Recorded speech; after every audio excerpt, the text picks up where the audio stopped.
Well, at the heart of this bad blood between Harry and the firm is the huge rift between him and his older brother, Prince William. The next time they're seen together in person will be in July at the unveiling of their late mother's memorial statue.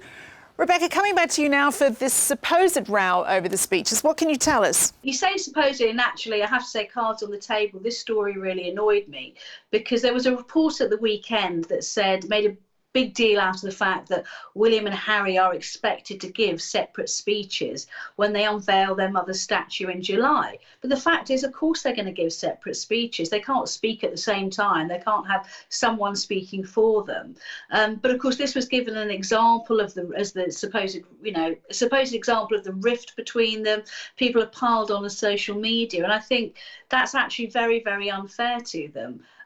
They were never going to, give a joint speech. They were always going to speak separately. And we must understand, there's enormous bad blood between these brothers at the moment. The rift is very, very deep and very real. And I'm not sure stories like this are particularly responsible or help that in any way. Let's discuss Harry's new documentary now.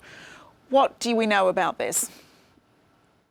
Well, this was the documentary that he's doing for Apple TV with Oprah. Now, it was announced in 2019 before he and Meghan obviously announced their decision to quit the royal family and before he did that lucrative deal with Netflix. Now, he's being allowed to do it because obviously it was something that was already underway at the time. And of course, Netflix are not going to say to Oprah, who's one of the most powerful women in the US entertainment industry. Again, it's going to be quite a personal programme. Apparently, Harry will once again be speaking a lot about his own therapy, his own traumas. So again, although it's a wider programme, I suspect once again it's not going to make massively comfortable viewing for Buckingham Palace. Thank you, Rebecca. I'm going to turn to the panel now. Richard, what do you think these speeches will be like? Well, I think it would have been a great opportunity to have given a joint speech. I mean, obviously not talking at the same time, but they could have given half each of the same speech that they'd contributed to and, in honour of their mother.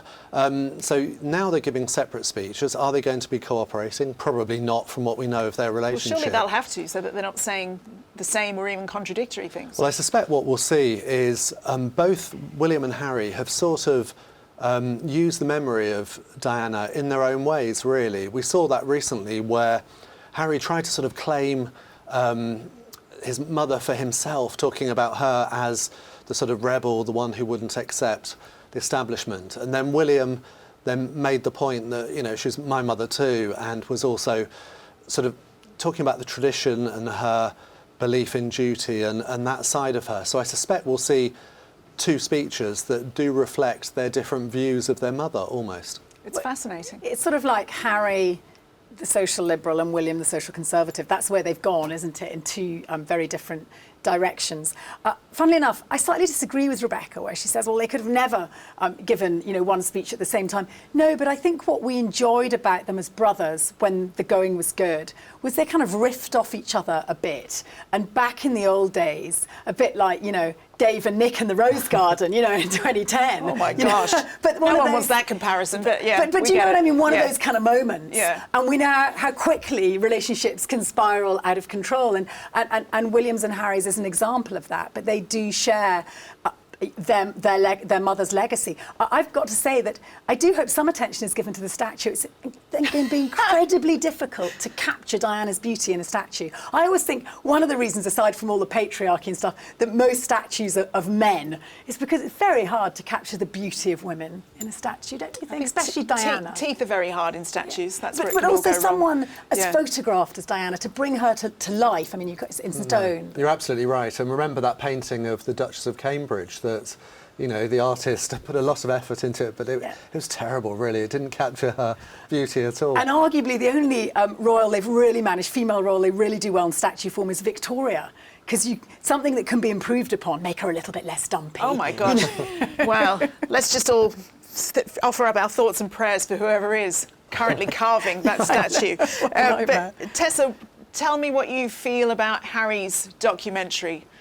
Sort of like now to be hence known as the Harry Truman Show, thanks to his quote on that podcast. I think the key to it is he feels he's controlling his narrative in America. He said it himself, I think, in this podcast, and it was the other way round in Britain. He felt he was owned. He was a puppet. And in a sense, he was. He was paid for by the public purse, and that's the difference in America. Do you agree with that, Richard?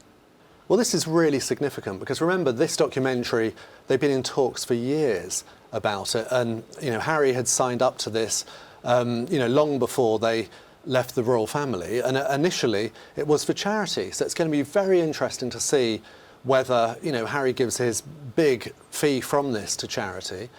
And also, from what I've been told, it's very significant, this documentary, because remember that Oprah got her deal with Apple. It was very much one of the first TV shows on the new Apple TV. She made big money. That was partly off the back of Prince Harry, that he'd already agreed to it. And from what I know, Harry and Meghan thought, well, wait a minute, Oprah's getting all this money, we want part of that. And so they're free to earn money from Apple too. So it's definitely one to watch. I wonder how many more times he can roll out a similar shtick. At some point, I think we're going to get the message that Harry's a little bit fed up with his family back in Britain, and he considers them somewhat dysfunctional and responsible for some of his damage. Go back to that Philip Larkin poem, what parent isn't? But it's interesting, isn't it? He's got this heavy deal with Netflix that he's got to fulfill. He's in bed with Oprah now and Apple. He's talking away on podcasts.